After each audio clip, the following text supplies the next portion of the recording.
Hello students, welcome to the अग्निज online classes. और आज की क्लास में हम आगे बढ़ाएंगे क्लास 12 बिजनेस स्टडीज़ का टॉपिक फाइनेंशियल मैनेजमेंट।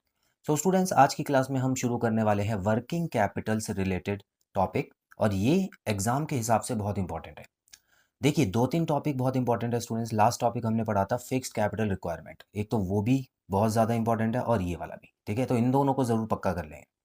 ठीक है स्टूडेंट्स, तो शुरू करते हैं और जानते हैं वर्किंग कैपिटल क्या होता है। देखिए, हमने कैपिटल का मतलब पढ़ा हुआ है, वो पैसा जो बिजनेस में लगा होता है उसी को हम कैपिटल बोलते हैं स्टूडेंट्स।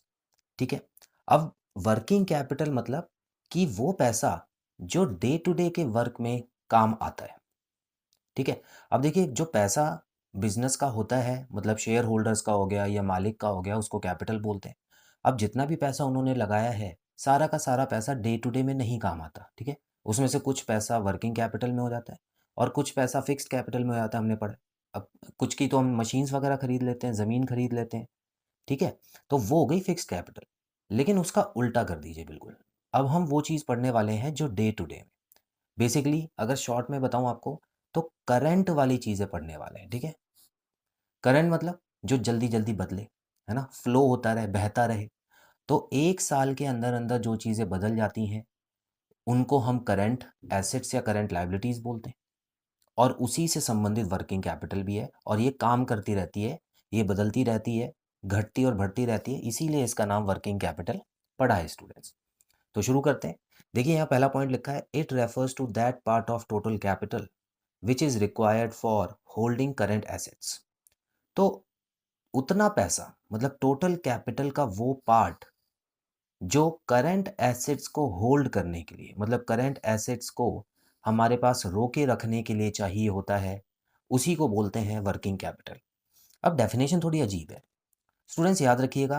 करंट एसेट्स जो होती है हमारे पास, इसका मतलब क्या होता है? करंट एसेट्स मतलब वो एसेट्स जो एक साल के अंदर अंदर बदल जाए, है ना। बेसिकली करंट एसेट्स ज़्यादातर 3 महीने में ही बदल जाती है, 3-4 महीने में। तो वो करंट एसेट्स हमारे पास कहाँ से आई होंगी? जाहिर सी बात है, करंट लायबिलिटी से ही आई होंगी। क्यों स्टूडेंट्स? क्योंकि देखिए, कैपिटल का एक हिस्सा होता है करंट लायबिलिटीज़ भी, है ना। उधार तो लिया है ना हमने, तो करंट एसेट्स हमने खरीदी है, तो उसको हम ये मान के चलते हैं कि करंट लायबिलिटी से ही खरीदी होंगी। तो कैपिटल का वो हिस्सा जो करंट एसेट्स को खरीदे या उसको रोक के रखे, उसी को बोलते हैं वर्किंग कैपिटल। ठीक है। तो इसका एक फॉर्मूला छोटा सा बन जाता है, working capital is equal to current assets minus current liabilities. तो स्टूडेंट्स, जो भी पैसा करंट लायबिलिटीज से खरीदा गया है, ठीक है, जो भी करंट एसेट्स करंट लायबिलिटीज से खरीदी गई है, उसी को माइनस करने के बाद वर्किंग कैपिटल आ जाता है।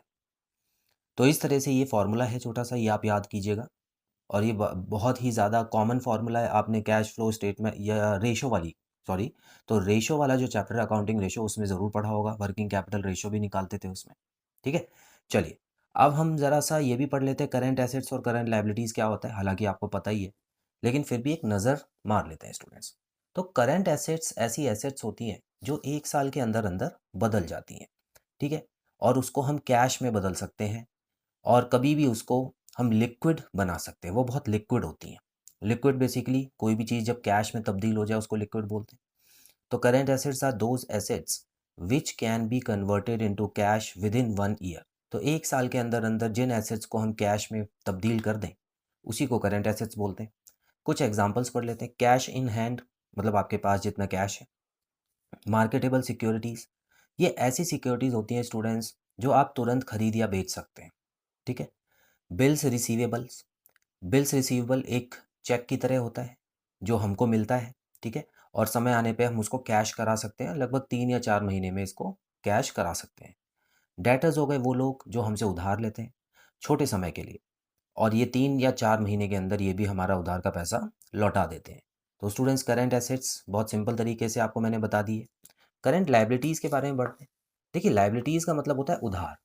तो ऐसा उधार जो एक साल के अंदर अंदर बदल जाए या हम उसको चुका दें, उसको बोलते हैं करंट लायबिलिटीज। ठीक है।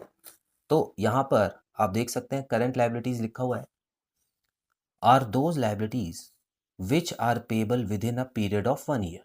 तो एक साल के अंदर अंदर अगर आप अपना कोई भी उधार चुका देते हैं, उसको करंट लायबिलिटीज बोलते हैं। कुछ उधार ऐसे भी होते हैं जो एक साल से ज़्यादा चलते हैं।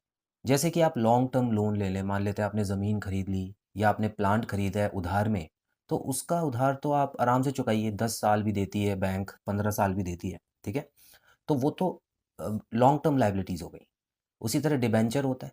डिबेंचर मतलब हमने पैसा उधार में लिया है और उसका इंटरेस्ट आपको देना पड़ता है, लेकिन उसका भी इंटरेस्ट आपको 1 साल बाद ही देना पड़ता है स्टूडेंट्स, ठीक है? 1 साल में 1 बार देना होता है, तो इसीलिए उसको भी लॉन्ग टर्म में ही गिना जाता है। करंट लायबिलिटीज़ जो होती हैं, वो ऐसा उधार है जो आप तुरंत लें और तुरंत उसको दे दें। जैसे कि क्रेडिटर्स, ये वो लोग होते हैं जो हमको उधार देते हैं, इनका उधार हम 2 या 3 महीने में चुकाते हैं।